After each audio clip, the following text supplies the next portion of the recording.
안녕하십니까. 니콘포토 아카데미 스티브 쌤입니다. 네, 오늘은 지난 시간에 이어서 스티브 베이의 디지털 현상 2편을 준비했는데요.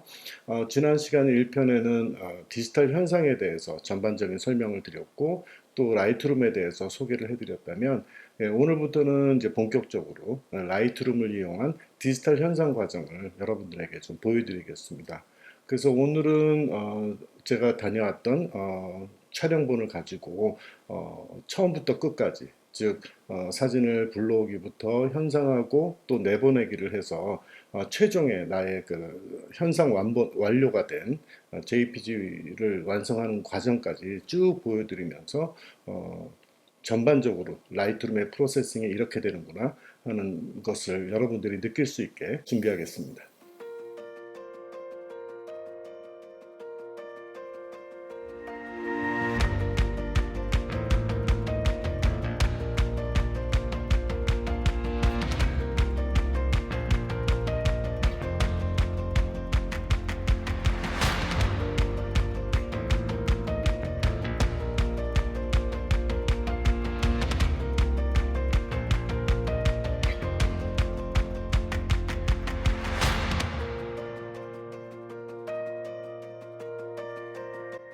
네, 오늘부터는 이제 본격적으로 여러분들에게 이제 그 풍경 사진을 현상하는 방법에 대해서 저랑 쭉 함께 해보실 텐데요.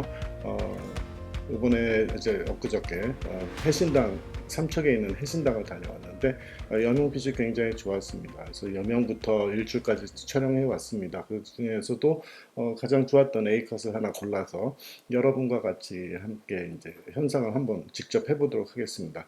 그래서 각 부의 디테일이나 아니면 각 기능을 어떻게 하는 건지 이런 부분들은 이제 다음 시간에 하고 오늘은 전반적으로 처음부터 끝까지 쭉 이어나가서 그렇게 여러분들이 간접 경험을 하셔서 라이트룸이 이렇게 강력한 프로그램이었구나 이런 것들을 느끼실 수 있게끔 이제 그렇게 오늘은 직접 화면을 직접 보시면서 같이 현상을 해보는 시간을 갖도록 하겠습니다. 네, 지금부터 이제 그 컴퓨터 화면에서 라이트룸을 켜보겠습니다. 네, 라이트룸 어도비사에서 나온 이제 포토샵 라이트룸 CC 버전이고요. 네, 지금 보이시는 화면은 지난 8월 3일에 제가 해신당을 다녀와서 같이 그 촬영했던 내용들이 현재 보이고 있고요. 어, 여러분들의 이해를 돕기 위해서 처음부터 이제 가져오기, 불러오기부터 이렇게 하는 과정을 좀 설명을 드릴게요. 먼저 여기 보시는 바와 같이 이제 XQD라든지 그 다음에 뭐 SD 카드, 그 다음에 CF 카드, 자기 카메라 규정에 맞게끔 메모리가 다 되어 있겠죠. 참고로 저는 이제 모든 파일을 러 파일로 촬영을 하기 때문에 러 파일로 촬영을 했고 어, 예, 러 파일로 촬영한 것을 가지고 이제 라이트룸에서 디지털 현상을 하게 될 것입니다. 그래서 여기 지금 제가 여기 그 SD 카드에다가 이미 제가 이미 불러오기를 했기 때문에 그 NEF 러 파일을 여기다가 담아서 여러분들한테 이제 보여드리기 위해서 이렇게 직접 하겠습니다. 그래서 여기 보시는 대로 이제 카드에 넣게 되면 어, 이제 여러분들 자동으로 불러오기가 뜰 수도 있고 그다음에 그게 뜨지 않는다면 여기 위에 있는 뭐 파일에서 어, 사진 및 비디오 가져오기. 네, 여기서 사진 및 비디오 가져오기. 참고로 제 라이트룸은 지금 영문 버전으로 되어 있는데요. 컴퓨터 환경 자체가 영문으로 되어 있기 때문에 처음에 설치를 할 때 영문으로 되어 있는데 여러분들은 한글 버전으로 되어 있다면 한글 버전으로 설치가 될 겁니다. 그래서 영문이기 때문에 조금 헷갈린 부분은 있는데 제가 친절하게 말로 표현을 하니까 그렇게 같이 따라 하시면 돼요. 사진 및 비디오기를 가져오기를 클릭을 하면 지금 보시다시피 이제 불러오기 창이 뜨게 됩니다. 이제 불러오기 창이 뜨게 되면 여기 보시면 니콘 D750이 있죠. 실제로는 니콘 D750에서 촬영한 건 아니고 이번에 니콘 D5600도 촬영을 같이 했었습니다. 그래서 일단 여기 SD 카드가 D750에 이제 포맷이 되어 있기 때문에 거기에 이제 러 파일을 넣어놨어요. 그래서 D750에 보면 이렇게 세 개의 사진이 지금 제가 샘플로 오늘 여러분들한테 보여드리기 위해서 해놨고요. 여기 보시게 되면 복사. 그래서 어디로 가느냐? 저 같은 경우에는 NEF 두 번째 일기가 외장 하드에다가 저장을 합니다. 그래서 상위 기종으로 하게 되면 여기 밑에 보시게 되면 어, 여기에 2019년에 세 장의 사진이 들어오죠. 하나는 6월 15일, 하나는 8월 3일 이렇게. 그래서 준비가 됐으면 이렇게 가져오기 하시면 됩니다. 그러면 옆에 보시는 것처럼 복사해서 가져오기가 지금 돼서 다 왔다고 이제 알람이 뜨고요. 음, 먼저 이 사진부터 진행을 할게요. 요거는 지금 2019년 8월 3일 날 삼척에 있는 해신당에서 여명 촬영을 한 건데요. 5시 14분에 이제 촬영을 했습니다. 해상도는 6000 곱하기 4000. 이 카메라의 재원을 보게 되면 오른쪽 밑에를 보시게 되면 니콘 D 5600으로 찍었고요. 렌즈는 DX 바디 렌즈인 1224 F4 렌즈 그렇게 촬영을 했습니다. 사진에 지금 화면에 보시는 바와 같이 음, 지금 여명이 이제 트고 있는 상태인데 이제 오른쪽에 위에 히스토그램을 보게 되면 현재 여기 쪽에 하이라이트는 없죠. 물론 이제 블랙아웃된 부분은 좀 있습니다만은 사진 촬영할 때 이렇게 하이라이트가 발생되면 안 되니까 대부분 이제 언더로 이제 매뉴얼로 촬영하게 되면 이런 히스토그램을 보여줍니다. 그래서 저쪽에 해가 떠오르고 있기 때문에 지금 굉장히 역광 상태죠. 그래서 앞쪽에 바다 앞쪽에 있는 그 해신당 앞에 그런 기암 괴석들, 바위들이 지금 굉장히 빛을 못 받아서 굉장히 어둡게 촬영이 된 것을 볼 수 있습니다. 하지만 만약에 JPG로 찍으신 분들이라면 이 부분의 안부의 디테일을 살려내는데 굉장히 어려움이 있으실 거예요. 근데 러 파일로 촬영을 했기 때문에 이쪽에 현재로서는 깜깜하게 보이더라도 디지털 현상을 통해서 안부의 디테일도 살아나고 하이라이트도 밝은 부분도 잘 볼 수 있는 그런 사진을 현상하는 것이 이제 목적인데요. 그걸 같이 한번 해보겠습니다. 네, 옆에 보시면 이제 위에 지금 현재 라이브러리 모듈이고요. 그 옆에 있는 디벨로프 모듈을 가게 되면 현상할 수 있는 화면으로 바뀌게 됩니다. 그래서 왼쪽에 보시게 되면 내비게이터, 탐색기 같이 작은 화면으로 보여주는 게 있고요. 그 위에는 이제 사전 설정, 프리셋, 그 다음에 스냅샷, 그 다음에 작업 내역, 히스토리가 있고요. 그 밑에 컬렉션이 있습니다. 그래서 지금 히스토리를 보시게 되면 현재 불러오기 한 상태, 오늘 날짜 8월 7일에 불러온 날짜가 이제 결정이 되겠죠.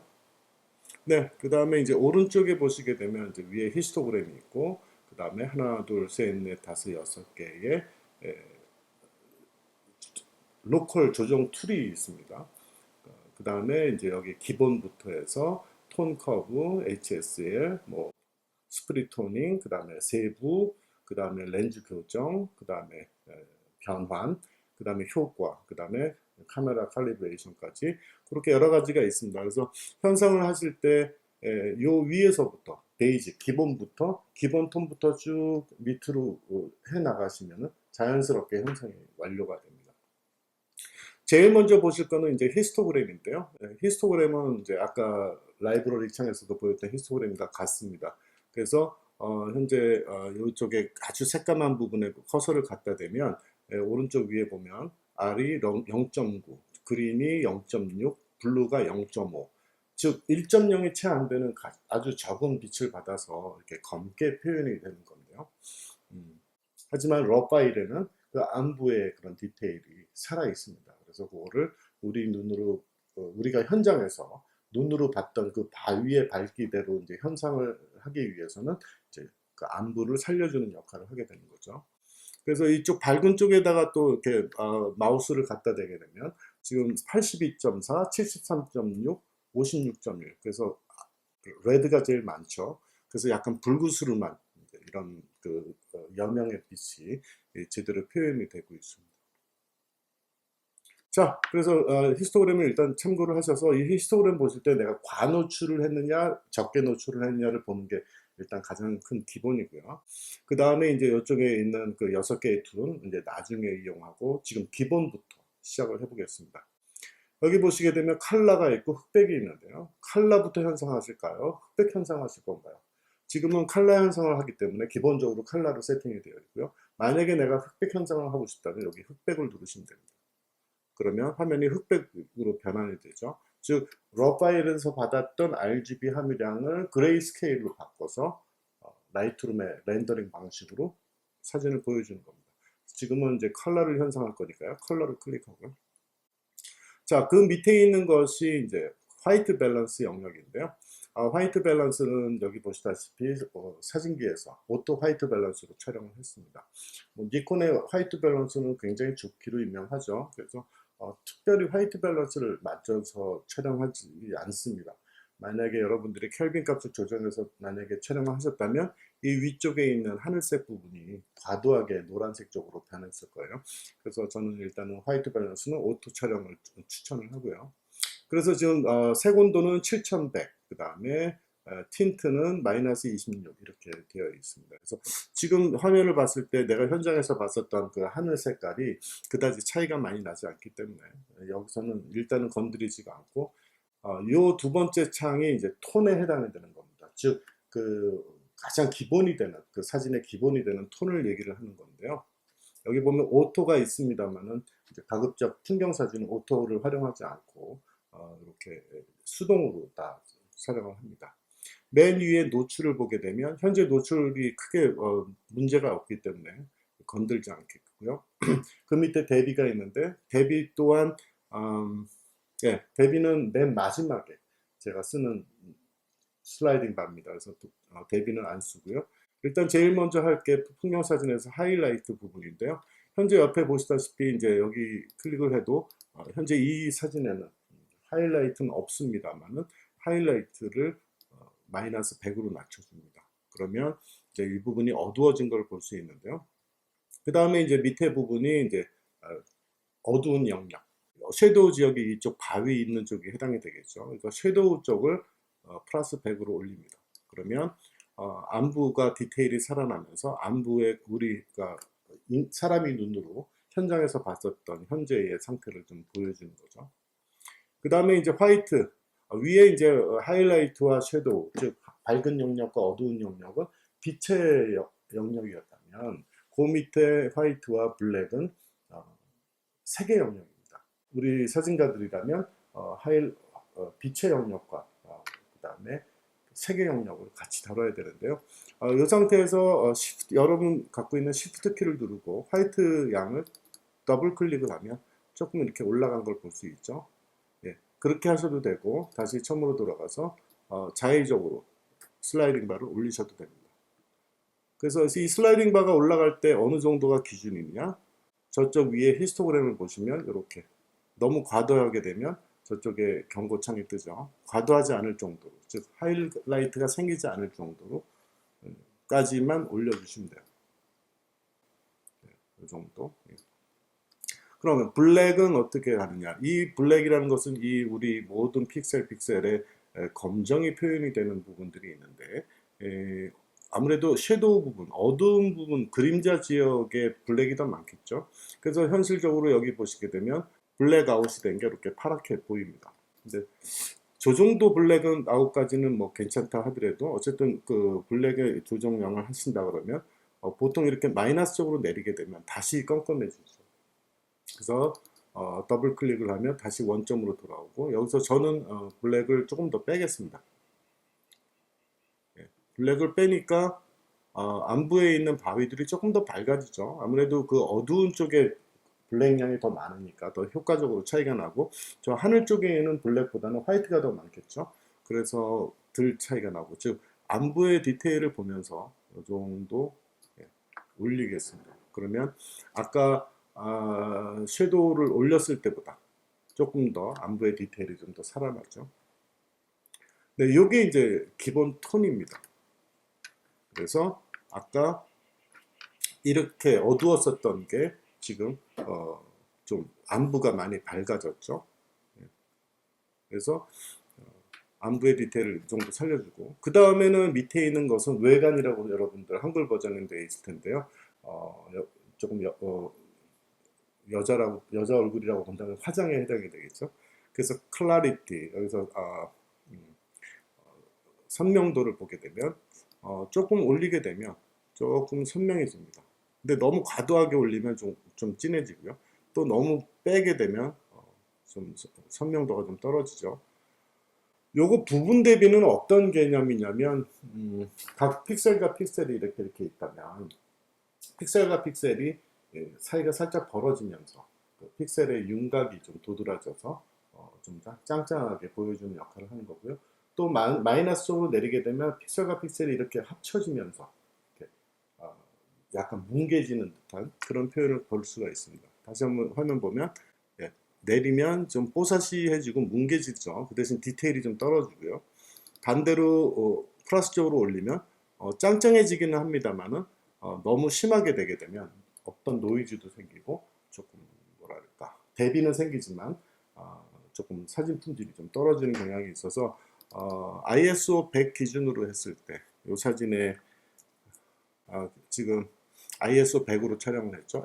ISO 100 기준으로 했을 때 클래리티는 대략 한 15에서 20을 넘지 않는 정도. 그래서 그 정도 하시면 될 것 같고요.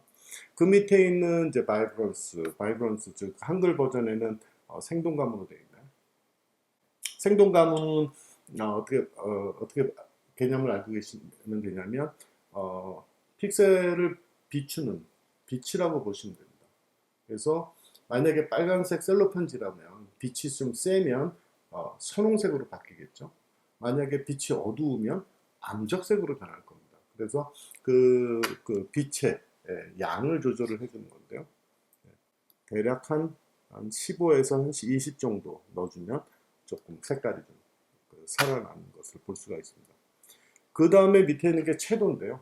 채도는 여러분들 색의 영역입니다. 그래서 채도는 빨간색이라면 진해지면 찐빨강이 될 거고 흐려지면 여린 빨강이 되겠죠. 뭐 이렇게밖에 표현할 수밖에 없는데 그래서 색으로 표현을 해야 될 때 채도를 건든다면 채도를 만약에 이렇게 과도하게 좀 올린다 그러면 너무 시뻘개지겠죠. 또 반대로 채도를 빼면 이제 흑백 사진처럼 색이 없어지는 게 될 거고요. 그래서 저는 여기서 채도는 건드리지 않습니다. 왜냐하면 요 밑에 있는 HSL에서 채도를 각 색깔별로 조절을 하면 되니까요. 자, 그 밑에 있는 톤 커브는 여러분들이 이제 커브가 있는데요. 여러분, 요거 좀 자세한 내용은 좀 나중에 다음 편에 각 부두에 정확한 설명을 하기 때문에 남겨놓고 일단은 요거는 좀 넘어가겠습니다. 자, HSL로 오게 되면 휴, 그 다음에 세츄레이션, 루미넌스, 즉 한글 버전에는 색조, 색채, 광도 이렇게 표현이 될 겁니다. 아까 말씀드린 대로 채도는 색의 영역이고 루미넌스, 광도는 빛의 영역입니다.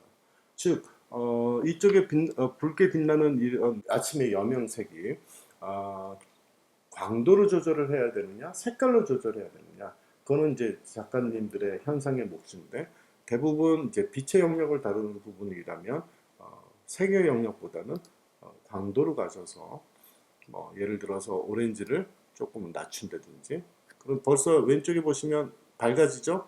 또 내리면 어두워지죠. 그래서 그날 현장에서 봤었던 나의 감동을 그대로 표현을 해주시면 됩니다. 근데 오렌지만 어두워지는 게 아니고 사실은 거기에는 옐로우도 있을 거고요. 약간의 레드도 있을 겁니다.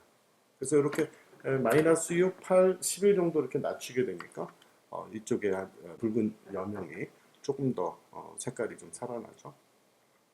그 다음에 이쪽에 있는 이제 파란색 쪽의 하늘 부분인데요. 지금은 조금 어둡습니다만은 좀 죽은 하늘색입니다만은 요거는 블루를 밝게 하실 수도 있고 또 어둡게 하실 수도 있습니다. 네. 지금 여기에서는 일단 이 정도까지 하고 넘어갈게요. 자, 그 다음에 스프릿 토닝. 스프릿 토닝은 이제 밝은 영역과 어두운 영역을 아예 톤을 달리하는 건데요. 요거는 조금 고급 유저들이 쓸 수 있는 거기 때문에 여러분들은 가급적이면 이거는 조금 나중에 하시는 걸로 일단 넘어가겠습니다. 자, 디테일 세부인데요. 풍경 사진은 뭐 이렇게 짱짱하고 샤프하고 크리스피한 뭐 이런 것들을 좋은 품질의 사진이라고 하는데, 그러기 위해서는 이 세부 과정을 꼭 거쳐야 됩니다. 그래서 여기 미리 보기 창에 떠 있는데 그걸 보셔도 되고, 이렇게 내가 원하는 지점을 확대를 해서 보시면 됩니다. 현재는 샤프니스가 이제 기본적으로 25 정도 되어 있고요. 샤프니스를 올리게 되면, 이렇게 보시게 되면 한 90 정도 올리시게 되면 조금 더 샤프해지는 것을 볼 수가 있는데, 이 샤프니스를 올리는 가운데서 어떤 문제가 생기냐면 2대1로 확대를 해볼게요. 여기 안 보이던 노이즈가 이제 생기게 됩니다. 다시 한번 25로 낮췄더니 노이즈가 요게 이제 ISO 100의 기본적인 그 화질, 깨끗한 품질의 화질이었다면 샤프니스를 올림으로 인해서 노이즈가 생깁니다.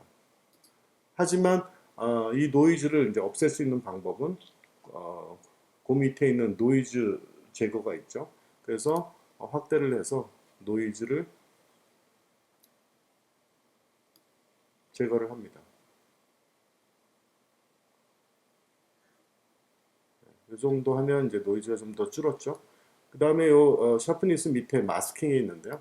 마스킹은 여러분 좌판에 있는 Alt 키나 맥을 쓰시는 분들은 옵션 키를 누르시고 마스킹을 누르면 화면 전체가 이렇게 환해집니다. 그랬을 때 오른쪽으로 슬라이딩을 하면서 점점 올리면 지금 하얗게 되어 있는 부분은 샤프니스 95를 먹는 거고, 검정으로 되어 있는 거는 샤프니스 95를 먹지 않는다는 뜻입니다. 즉 어떤 그 대상들의 그런 샤프니스는 올리지만 바탕에 있던 하늘 부분들이나 이런 부분들까지 샤프해질 필요는 없기 때문에 이렇게 마스킹을 해놓으면 아까 오리지널 원래대로 25일 때의 노이즈와 똑같은 현상이 됩니다. 그래서 엣지 부분만 샤프니스가 되고 나머지 부분들은 샤프니스를 올리는 데 따라서 노이즈가 생기는 것들을 방지를 할 수가 있죠. 네. 그 다음에 컬러 노이즈는 뭐냐면, 이제 색깔들이 이렇게 부딪히는 부분들을 이렇게 보게 되면 컬러 노이즈가 생길 수가 있습니다. 그래서 컬러 노이즈를 좀 올려주면 컬러끼리 부딪히는 부분에서의 그런 그 노이즈 부분들이 좀 없어질 수가 있어요. 그거는 꼭 이렇게 확대 화면을 해서 적어도 1대1 화면 정도를 확대를 해서 보시다 보면 노이즈가 있는 곳이 보입니다. 현재 이 사진에는 노이즈가 그렇게 많지가 않아요. 컬러 노이즈는. 네, 그 다음 렌즈 코렉션, 렌즈 교정인데요. 어, 보시다시피 이제 12mm 이제 관광 렌즈로 촬영을 했기 때문에 왜곡이 생길 수밖에 없죠. 그래서 각 렌즈 회사들은 우리의 관광 렌즈는 요만큼의 왜곡이 있습니다라는 것들을 그런 그 함수 관계죠. 그런 것들을 계산을 해서 프로파일이라 그래가지고 프로파일을 제공을 하게 되어 있는데, 그 프로파일이 라이트룸에 다 들어가 있습니다. 그래서 우리가 사진을 촬영하면 메타데이터라는 게 있죠. 메타 정보에 의해서 어떤 렌즈를 썼구나라는 것들을 라이트룸이 인식을 해서 그거에 맞춰서 켜주는 역할을 하는 건데요. 여기 한번 보시게 되면 보이시나요? 이렇게 하시면 요게 원래대로는 요 정도가 찍혔어야 정상입니다라고 해주는 것을 얘기합니다. 여기 보시게 되면 니콘의 각종 렌즈들이 있는데요. 그 중에서도 니콘 AFS DX 줌 니콘 1224mm f4 렌즈, 요게 자동으로 설정이 됐습니다. 네. 그래서 그 다음에 리무버 크로마틱 알버레이션, 색수차 제거인데요. 모든 사진에는 색수차가 있습니다. 우리의 현재 요즘 나오는 렌즈들이 워낙 좋아져서 색수차를 극복을 하고 있습니다만은 그럼에도 불구하고 우리 눈에는 자세하게는 안 보이지만 이제 색수차가 보이게 되는데요. 여기에 있는지 한번 찾아보겠습니다. 지금 보게 되면 이런 부분들 살짝 녹색 부분이 껴 있죠. 이렇게 빛이 부딪히는 부분들, 뭐 산이라든지 이쪽에 이쪽에도 있네요. 렌즈 주변부로 갈수록 색수차가 많이 발생하는데요. 현재 요거는 이제 아무래도 DX 렌즈이기 때문에 색수차가 FX 렌즈보다는 조금 많은 거는 사실입니다. 여기도 보시면 불그스름하게 이렇게 되어 있죠. 네, 요거를 클릭을 하면 많이 없어집니다. 네, 지금 없어진 거 보이시나요? 네, 여기도 있었던 게 없어졌고요. 아까 이쪽에 있었던 것도 없어졌습니다. 다시 한번 확인해 볼까요? 자, 여기가 좀 극명하게 차이가 나네요. 이 부분 한번 봐주십시오. 자, 그 색수차 제거를 풀면 예, 이렇게 뻘겋게 자주 색깔이 보이죠? 부딪히는 경계선 쪽에 여기에 색수차 제거를 하게 되면 네, 없어집니다. 그래서 이런 색수차 제거는 왜 꼭 해야 되느냐? 여러분들이 색수차 제거를 안 하고 프린트를 하게 되면 뭐 예를 들어서 전시회를 한다거나 그럴 때 크게 하게 되면 아무래도 그 프린트에 그런 게 색수차가 보이면 화질이 좀 좋아 보이지 않기 때문에 여러분들이 눈에 보이지는 않더라도 꼭 하셔야 됩니다. 저같이 이렇게 큰 5K 같이 큰 해상도를 가진 그 컴퓨터를 했을 때에도 는 잘 보이는데 여러분들이 혹시 조그만한 노트북을 쓰신다거나 좀 모니터 성능이 떨어지는 걸 쓰시게 된다 그러면 그게 잘 안 보일 수도 있어요. 하지만 색수차는 늘 존재한다라고 생각하시고 그 버튼은 항상 클릭을 해주시죠. 네, 이 정도면 됐고요. 그 다음에 변환. 지금 보시게 되면 변화를 하니까 이제 격자선이 나오면서 수평선이 좀 틀어진 거를 볼 수 있습니다. 제가 D5600을 가지고 지금 그 D850이랑 같이 이제 비교해서 촬영을 하고는 있는데요. 지금 850에는 펑션 버튼만 누르면 수평계가 나오기 때문에 굉장히 편하게 수평을 잡을 수가 있는데 D5600이 좀 수평계가 없어서 물론 보급기에 그런 것까지 이제 제가 뭐 요구한다는 것도 좀 말이 안 되겠지만 어쨌든 촬영할 때 수평선을 잘 보면서 격자선을 보면서 잘 촬영은 하긴 했습니다만은 솔직히 저도 실수를 했어요. 그래서 수평선이 맞지가 않습니다. 이럴 때 쓰는 방법은 이제 두 가지가 있는데요. 하나는 옆에 보시는 것처럼 오토 버튼을 누르시면 됩니다. 네, 켜지는 게 보이시죠? 다시 한번 껐다가 오토. 이렇게 수평선이 있는 어떤 그 화면 구성 안에 어떤 선이 X자, Y자 선이 그 절대적인 선이 있으면 라이트룸에서 그거를 잡아줍니다. 그래서 바다 풍경이라면 이런 수평선을 해서 잡아줄 수 있죠. 그래서 오토를 하게 되면 이 방법이 하나가 있고 오프를 해놓고 요 위에 보면 요거 툴이 있는데요. 여기 보시게 되면 앵글이라고 되어 있습니다. 앵글이라고 되어 있어서 요거를 클릭을 해서 이쪽으로 수평선을 오신 다음에 여기서부터 이렇게 길게 수평선을 잡아 끌어줍니다. 그러면 그 축에 맞게끔 이렇게 돌게 되죠. 그러면 어떤 문제가 생기냐면 여기 보시는 것처럼 네, 픽셀 수가 5852에 3902로 줄었습니다.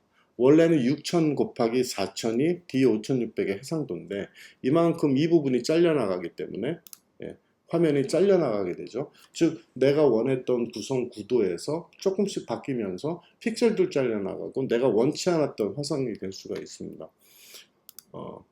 회전을 다시 돌려서 6000에 4000을 맞춰 놓고 여기서 오토를 이용하게 되면 보시다시피 수평은 잡아주면서도 픽셀이 빠지지가 않습니다. 그래서 그런 장점이 있어요. 네, 하지만 이 오토 기능이 언제나 옳은 건 아닙니다. 어떨 때는 컴퓨터가 어떤 그런 건 잘못해서 오히려 잘못 잡아줄 수 있기 때문에 꼭 오토를 하실 필요는 없고 여기서 수동적으로 이동을 하셔도 됩니다. 네, 요거에 대한 자세한 것들은 또 다음 시간에 각 부에 대해서 좀 설명을 드릴 때 할 거고요. 네, 그 밑에 효과는 비네팅 효과인데요. 우리가 렌즈 주변에 비네팅이 생기죠. 근데 이제 풍경 사진은 비네팅이 있으면 있을수록 안 좋은 품질이니까 좀 비네팅을 피고 렌즈 아까 교정을 통해서 이거 폈는데 혹시나 좀 더 필요하신 분들은 이렇게 뭐 어둡게 할 수도 있고 밝게 할 수도 있고 뭐 이렇게 할 수도 있는데 풍경 사진에서는 뭐 거의 쓰지 않고요. 네, 그 다음에 이제 카메라 칼리브레이션이 있는데 요거는 뭐 현재 저는 어도비 스탠다드 버전을 쓰고 있는데 예, 여러분들 CC 버전에 보면 뭐 어도비 버전 1, 2, 3, 4 뭐 이런 식으로 여러 가지가 있어요. 그래서 카메라의 색감하고 칼리브레이션을 맞추거나 또 모니터의 색감하고 칼리브레이션을 맞출 때 쓰는 건데 요거는 좀 고급스러운 고급 과정이기 때문에 요거는 좀 오늘은 생략을 하겠습니다. 네, 이렇게 다 했습니다. 그래서 비교를 해보면 아까 이렇게 어두웠던 사진이 이렇게 밝아졌죠. 여기에서 이제 조금 더 제가 이제 추가를 하는 부분이 이제 지금 이 사진보다는 조금 더 다시 베이직으로 올라가서 기본으로 올라가서 화이트 양을 조금 더 올리고요. 그래서 이쪽이 밝아졌기 때문에 그레듀에이티드 필터를 이렇게 내려서 약간 노출을 잡아줍니다. 그 다음에 하이라이트 조금 더 깎아주고요. 그 다음에 섀도우 조금 넣어주고 화이트향을 조금 더 넣어주고, 그 대신 하이라이트가 생기기 전까지 그 정도. 그 다음에 블랙을 조금 더 빼면 마일드해지니까 그죠? 이 정도. 그 다음에 클래리티 조금 더 넣어서 하늘의 윤곽을 좀 더 잡아주고, 섀도우는 살짝 이 정도. 예, 만족스럽습니다. 닫고, 그 다음에 이제 위에만 그레듀에이티드 필터를 이제 밑에 지역도 할 수가 있는데요. 그레듀에이티드 필터를 밑에 여기 보시게 되면 이 부분이 빨갛게 된 부분이 이제 이 오른쪽에 있는 적용한 부분을 적용된 부분이고, 이번에는 밑에 쪽이 너무 밝아서 조금 이렇게 올린 다음에 여기 부분을 노출을 조금 잡아주겠습니다. 왜냐하면 현장에서 이렇게 봤을 때 해가 저쪽으로 떠오르고 있었기 때문에 이 밑에 쪽이 살짝 어두웠거든요. 근데 지금 섀도우를 살리는 과정에서 너무 밝아져서 이 부분은 이렇게 교통 정리를 할 수가 있습니다. 그래도 다시 끄집어 잡아서 이쪽을 잡게 되면 이제 각도도 맞추실 수가 있고요. 이 정도. 하이라이트도 조금 더 잡아주고 노출도 좀 잡아주고, 이 정도. 그 다음에 이제 이 가운데 있는 부분이 이제 주요 피사체인데요. 이 부분이 솔직히 조금 어두워요. 현재로서는 이쪽 하늘 쪽이나 이런 바다 쪽에 들어왔던 이런 노을색은 굉장히 좋은데, 지금 이쪽 부분이 너무 얕기 때문에 여기는 그 방사형 필터를 써서 이렇게 현재로서는 지금 이 안쪽에 해야 되니까요. 반전을 체크를 하시고 이 안쪽에 해당되는 부분들을 좀 조절을 할 건데요. 하늘까지 가면 안 되고 이렇게 해서 방향을 좀 틀어주고 이 부분만 조금 노출을 조금 밝혀주면, 너무 또 밝게 하면 티가 나니까 이렇게 자연스럽게 이 정도 밝게 해주면 한 3분의 한 반 스탑 정도나요? 한 반스탑 정도 밝게 해주면 훨씬 더 디테일이 살아난 걸 볼 수가 있습니다. 자, 이 정도면은 아까 전과 후가 훨씬 더 사진이 살아난 걸 볼 수가 있는데요. 다시 한번 얘기하지만 라이트룸을 통해서 없었던 거를 만들어내고 조작하고 뭐 이렇게 하는 게 아니라 JPG로 담았을 때는 표현이 안 됐던 안부라든지 하늘색의 표현들이 안부 쪽은 그렇게 한번 어둡게 촬영이 된 것이 JPG로 굳어지는 과정에서 이렇게 안부의 디테일이 살 수가 없습니다. 그래서 로 파일로 촬영을 해서 가지고 있었던 RGB 함유량을 가지고 옮기는 거죠. 그래서 다시 한번 여기 바위에다가 커서를 갖다 대면 아까는 0.9, 0.5 뭐 이랬던 바위의 색깔이 지금 요 위에 보시게 되면 지금 레드가 15.1, 그린이 13.3, 블루가 11.5. 그래서 약간 붉으스름한 바위 색깔, 어두운 색깔이 표현이 된 거죠. 네, 어떻습니까? 예, 아까 이 전과 후를 비교를 한다 그러면 훨씬 더 사진이 살아난 것을 볼 수가 있죠. 네, 그래서 이게 마음에 들었다면 그 다음 사진은 아까보다는 조금 더 화각을 좀 높이 했었죠. 네. Alt I를 누르면 이렇게 정보가 바뀝니다. 이렇게 몇 월 며칠 몇 픽셀짜리였는지, 그 다음에는 ISO 몇에 촬영 데이터 값이 몇이었는지, 그 다음에는 없어지고 이렇게 누르는 거에 따라서. 자, 이거는 아까랑 똑같은 사진인데 구도가 조금 다르죠. 아까는 18mm로 찍었다면 지금은 DX 렌즈로 12mm로 찍었습니다. 즉 FX 기준으로 18mm 정도가 해당이 되는데요. 아까 이 사진이랑 비교를 해보면 훨씬 더 사진이 그 광각으로 더 변했죠. 그러면 이제 똑같은 식으로 이렇게 또 현상을 해야 되느냐? 라이트룸에는 동규화 기능이 있습니다. 그래서 복사를 설정한 것을 복사를 해서 카피를 해서 적용을 똑같이 시킬 수도 있고요. 두 번째로는 동규화하는 방법 두 가지가 있는데, 지금 현재 이 사진은 아무 현상이 안 되어 있는 상태인데 아까 현상했던 사진이랑 같은 빛의 상황이고 구도만 살짝 다른 그래서 빛의 상황이 거의 비슷한 상황이라면 이거를 복사해서 갖다 놓기, 붙여넣기를 하게 되면 같은 내용이 적용이 됩니다. 자, 여기 보시게 되면 이 많은 그 작업 내역들이 있죠. 그거를 카피를 해서 하게 되면 물어봅니다. 어떤 것을 복사할까요? 네, 화이트 밸런스 똑같이 하고 기본도 똑같이 하고 모든 걸 다 똑같이 해주세요. 브러쉬는 뭐 하지 않았으니까 해도 되고 안 해도 되고요. 그 다음에 오토 변환을 했었고 모든 내용을 똑같이 해주세요 하고 복사를 누르시고 이쪽 사진에 오셔서 여기 보시게 되면 붙여넣기가 있습니다. 페이스트 붙여넣기를 하게 되면 아까 옆에 있던 사진이랑 거의 같은 조건의 사진이 됩니다. 근데 지금 보시다시피 수평선이 좀 틀렸죠. 일단 수평선이 틀렸으니까 변환으로 가셔가지고 오프 하시면 이때는 수평이 오히려 더 잘 맞았던 것 같아요. 그래서 틀린 부분만 이렇게 적용을 해주면 됩니다. 그 다음에 그레듀에이트 필터를 아까는 이 부분을 이렇게 했었다면 뭐 조금씩 바꿔가면서 근데 여기가 조금 더 밝으니까 조금 더 내려야겠죠. 그 다음에 요 밑에 있던 것도 조금 더 올린다든지 그 다음에 아까 적용했었던 방사형 필터도 이렇게 나타나죠. 여기서 클릭을 하면 이렇게 범위가 정해졌다면 그 범위가 크게 문제 없다면 그냥 냅두시고 이렇게 해서 done 하시면 완료하시게 되면 이 사진도 이렇게 어두웠던 사진이 이렇게 밝아집니다. 그래서 아까 이 두 사진을 비교를 해보면 뭐 거의 같은 빛의 조건에서 비교를 해보면 구도와 구성만 조금만 틀릴 뿐이지 이게 이렇게 XY를 누르시면 구도와 구성만 틀릴 뿐이지 거의 빛의 조건은 같았죠. 그래서 거의 같은 톤으로 현상이 된다고 보시면 됩니다. 그렇게 하셔도 되고 다음 시간에 또 동기화 부분에 대해서 설명을 드릴 건데 그때 동기화를 통해서 맞출 수도 있습니다. 네, 그래서 이렇게 하나의 사진을 현상을 한 다음에 그 같은 빛의 조건이었다면 이렇게 복사를 해서 또는 동기화를 통해서 이렇게 할 수가 있습니다. 다시 이 사진으로 돌아가서 마지막으로 여러분들이 꼭 하셔야 될 게 이제 얼룩점을 빼야 되는데요.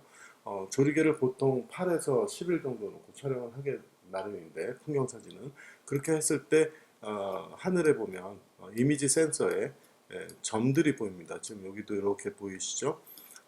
이렇게 얼룩 같은 게 있을 때 이 점들을 꼭 빼주셔야 되는데 그걸 빼주지 않으면 굉장히 그 오점이 남기 때문에 그걸 하는 방법은 요 위에서 두 번째 툴 여기 보시게 되면 얼룩 스팟 리무벌 얼룩 제거 툴인데요. 요걸 클릭을 하시면 이제 커서가 이렇게 바뀝니다. 사이즈가. 그래서 여러분 그 마우스에 스크롤을 올리시다 보면 커졌다 작았다 하게 되는데 여러분 눈으로 제대로 안 보이신다 그러면 이렇게 확대를 좀 해보십시오. 스페이스바를 누르고 이 부분을 확대를 해서 스페이스바를 누르고 이렇게 마우스로 움직이실 수가 있는데요. 여기 지금 얼룩이 보이죠? 이런 게 눈으로 잘 안 보일 때에는 이쪽에 보면 얼룩 시각화가 있습니다. 얼룩 시각화를 클릭을 하시면 화면이 반전이 되면서 이렇게 도너츠 모양을 발견하실 수가 있습니다. 그래서 이런 도너츠 모양들은 거의 다 얼룩이기 때문에 이 사이즈를 이만큼 너무 작게 하게 되면 안 되겠죠. 그래서 너무 크게 하면 또 어디선가 똑같은 픽셀을 따와야 되는데 그런 범위가 크면 클수록 안 되기 때문에 가장 작게 만들어서 여기를 클릭을 하시게 되면 가장 유사한 그 주변에서 가장 유사한 색깔의 픽셀을 따와서 이렇게 됩니다. 빼보면 지금 없어졌죠. 다시 보면 만약에 요 얼룩배기 점이 잘못 갖고 왔다면 내가 요것을 이동을 해서 어느 군데 내가 비슷한 데에서 따올 수도 있습니다. 근데 이런 얼룩배기는 거의 그 컴퓨터에서 알아서 하기 때문에 여러분들이 특별히 수정을 안 하셔도 될 정도일 거예요. 네. 다 됐으면 완료. 네, 현재 5600 새 카메라라서 센서에 먼지가 별로 없네요. 그래서 여러분들이 렌즈를 교환하다 보면 센서에 먼지가 들어가서 그게 얼룩으로 표현이 됩니다. 그래서 조리개 2.8, 4, 뭐 5.6 이 정도에서는 얼룩이 잘 안 보이고요. 조리개 8, 11, 16 뭐 이럴 때부터는 더 얼룩이 더 많이 보이니까 그 얼룩 전빼기를 해주셔야 완성이 됩니다. 네, 마음에 드시나요? 이렇게 전과 후를 비교를 해 보실 수가 있습니다. 그래서 여러분들이 현상을 하실 때 이렇게 잘 하시면 라이트룸을 이용해서 디지털 현상도 하시고 이렇게 하시면 됩니다. 자, 다시 한번 말씀드리지만 오늘 여러분들에게 제가 실현을 보여드리면서 러 파일로 촬영을 해서 라이트룸을 이용해서 이렇게 현상을 맞췄습니다. 이 현상을 하는 것이 뭐 없는 것을 뭐 갖다 집어넣거나 아니면은 뭐 지우거나 뭐 이런 것들이 아니고 라이트룸은 지우는 거는 가능하지만 이제 더하는 거는 가능하지 않기 때문에 이제 어떤 합성이라든지 이런 거하고는 좀 거리가 먼 그런 프로그램이니까 여러분들이 디지털 현상을 꼭 라이트룸을 이용해서 한번 해보시기 바랍니다. 다음 시간에는 이제 여러분들에게 블로그에 대한 자세한 내용들, 그 다음에 내보내기에 대한 자세한 내용들 이런 것들을 해드릴 거고요.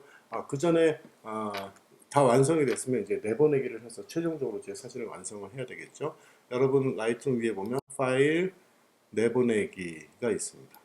내보내기를 하게 되면 이런 식으로 내보내기 창이 뜰 거예요. 아니면 여러분들 창에는 아마 뭐 이렇게 뜰 수도 있겠고 뭐 보통 이렇게 뜨죠. 이거는 얼마든지 내가 이거를 이동을 하면서 화면을 만들 수가 있는 거고요. 자, 어디로 내보낼까요? 할 때 여기는 특별한 폴더를 지정을 하시고요. 어디에다가 할까요? 라고 하면 선택을 하셔가지고 내가 어디다가 내보낼 건지를 결정을 해야 됩니다.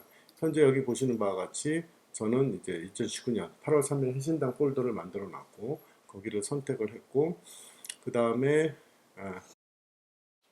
이름을 바꾸실 수도 있습니다. 그 다음에 지금은 뭐 바꿀 필요가 없으니까 그대로 내보내게 할게요. 그 다음에 파일 세팅은 JPEG으로 내보낼 거고요. 퀄리티는 100%, 그 다음에 컬러 스페이스는 sRGB의 색 공간을 윈도우에서 지원을 하니까요. 저는 맥을 쓰기 때문에 이제 어도비 RGB 이렇게 하고 있고요. 그 다음에 이미지 사이즈를 어떻게 가질까요? 가장 긴 축을 또는 긴 축과 작은 축을 결정하면 되지만 뭐 이거는 2대3 비율이기 때문에 가장 긴 축만 해놓고 5000 픽셀 정도를 하면 지금 이 원본이 6000에 4000이었죠. 근데 너무 크다 싶으면 3000 정도 하셔도 됩니다. 왜냐하면 우리가 요즘 UHD 시대에 살고 있죠. 그래서 가장 긴 축이 3820이니까 뭐 그거에 맞춰서 3820으로 하셔도 되고 아니면 내가 갖고 있는 모니터는 1920에 1080짜리 일반 풀 HD 버전이다 그러면 뭐 한 2000 픽셀 정도 하시면 충분합니다. 그러면 결국 거기에 나갔던 것들이 작은 파일이 나가기 때문에 작은 파일이 나간다는 것은 누군가 내 사진을 도용을 했을 때 크게 확대해서 프린트를 할 수가 없다는 뜻이 되겠죠. 그래서 일반적으로 웹에서 활용하거나 뭐 카페에 사진을 올린다거나 밴드에 사진을 올린다거나 할 때에는 뭐 2, 3천 픽셀 정도로 해놓으시면 충분합니다. 그리고 나중에 이제 제가 전시회를 하거나 뭐 이 사진을 좀 크게 프린트를 할 때에는 또 다른 버전으로 또 내보낼 수가 있어요. 근데 그거는 이제 또 나중에 제가 내보내기 과정에 대한 자세한 설명을 할 때 또 설명해 드리겠습니다. 오늘은 웹에다 활용하는 정도의 사진 품질은 3000에다가 놓고요. 옆에 보면 해상도는 72 하시면 됩니다. 해상도가 70이라는 이유는 우리가 카메라가 찍을 때부터 카메라 72 픽셀 퍼 인치, 인치당 72 픽셀만 들어가게끔 찍기 때문에 더 크게 할 필요도 없고 더 작게 하면 화질이 떨어지고요. 그래서 72 하시면 됩니다. 내보내기 할 때 어떻게 샤프하게 할까요? 그냥 스크린에서 그냥 보통 정도 넣으시면 되고요. 워터마크를 할까요? 말까요? 저 같은 경우는 이제 워터마크가 있기 때문에 그것도 이제 나중에 워터마크 만드는 법을 또 알려드릴게요. 그래서 내보내기 하게 되면 왼쪽 보시면 제가 파일 하나를 내보내기를 하는 걸 볼 수가 있습니다. 자, 그래서 내보내기가 다 되면 자동으로 이렇게 윈도우 탐색기가 뜨면서 뜨죠. 그래서 이렇게 화면이 나온 것을 볼 수 있습니다. 요거에 대한 등록 정보를 보게 되면 지금 3000 픽셀에 가로 2000 픽셀, 파일 크기가 약 한 3메가 정도짜리 작은 파일이 됐죠. 그래서 웹에다가 업로드를 할 때거나 서로 주고받거나 할 때, 서로 공유를 할 때에는 충분히 작아서 활용을 충분히 하실 수가 있고, 그 다음에 이제 프린트하기에는 조금 사이즈가 작죠. 그래서 프린트할 때는 나중에 다른 내보내기 하는 방법이 있습니다. 네, 그렇게 해서 사진을 완성을 했습니다.